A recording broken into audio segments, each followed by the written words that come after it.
Hi, I'm Owen from the English Folk Dance and Song Society, and I'm here with Elliott Morris, who is performing at Cecil Sharp House on the 21st of June. So Elliott, tell us a bit about yourself. Who are you? I'm Elliott Morris. I'm a singer-songwriter and a guitar player, and I am about to release my first album, and very happy to be doing it here. So your guitar playing style, you take the kind of more percussive approach, which is kind of seems to be growing a bit in the last 10 years. Yeah, definitely. All down to me, of course. Of course. Yeah, being out there doing it. No, it's something that I got into. I was inspired by a guitar player called Eric Roach, who just blew my little electric guitar playing mind. I was like, what's this? What's he doing? And I was, just really taken by the capabilities of the guitar in that style, you know, and so started drumming away on it. Alongside, I was playing in bands throughout my teenage years, and when two of the guys they were in the year above me at school, they were in my band, and they went off to uni, and I was kind of at this crossroads of, do I replace them in the band or do I just go solo? And actually I realised that if I hit the guitar hard enough I could get the drum sound out of it anyway. So I just kind of compressed some of those songs into a one-man band arrangement and been off doing it for a while. But it's kind of going in the other direction now, because the album is a full band sounding thing. So I've got a real drummer as well, and I annoy him by taking the beats, occasionally, but no, we kind of bounce ideas back and forth. And that's kind of touching on my next question. Do you feel that you have to kind of adjust your playing quite a lot when you're playing in a band? A little, yeah. They're different disciplines, definitely, and that's kind of very much the idea of the difference between an album and a live gig.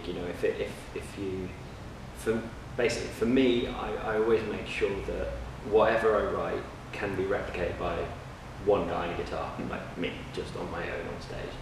And all the stuff around it, be it a string section, or be it a drum beat, or be it an organ, that's just kind of like the treatment that you give the track. And that's amazing to do that on an album, but it's not always feasibly possible in a corner of a pub in the middle of nowhere when you don't have enough money to pay your organ player to come and do the show. So they're very different things, and I'm very lucky that because I do what I do on my own, I can just rock up and play a set of my own songs. But if if the stars align and we can all be in the same place at the same time, it's always fun to do the whole show. And it's nice because nothing beats bouncing ideas off a band. So it means that I can just step back and be like, well, I just do less, basically. I just step back and let the drummer do something, or bass player take a section and just smile and go, they're great, aren't they? So yeah, they're different entities, and I love them equally as much as each other. So what was your experience of music growing up? Were you always kind of into it from the start? Yeah, my parents are completely musically hopeless, and they wouldn't mind me saying that.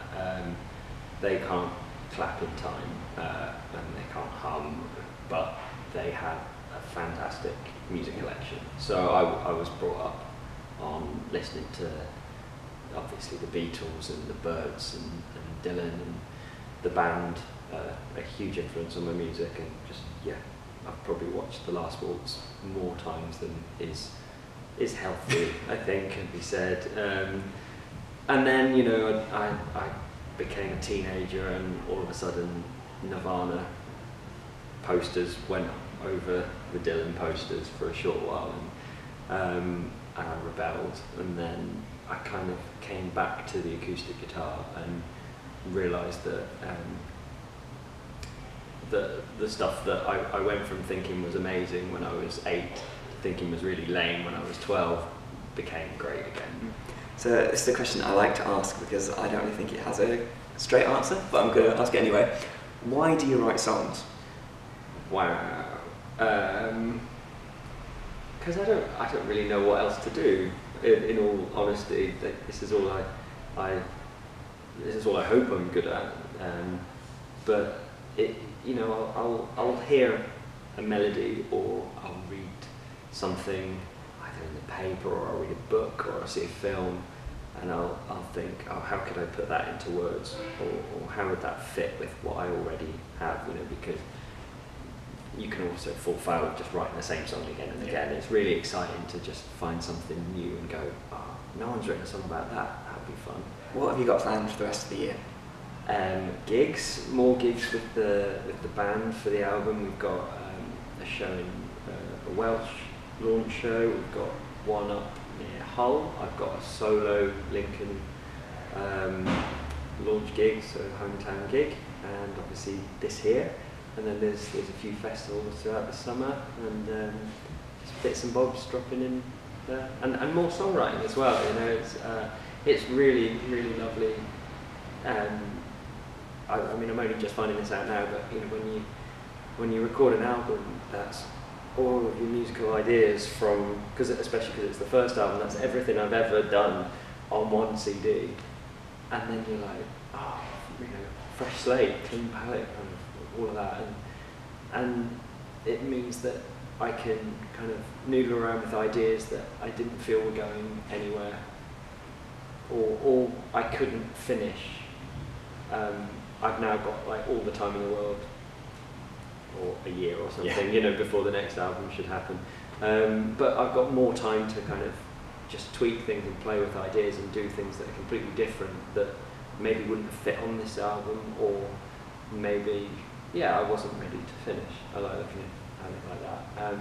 So yeah, more songwriting, more collaborating. I've got some ideas in the pipeline of people that I want to do some writing with. So yeah, more music.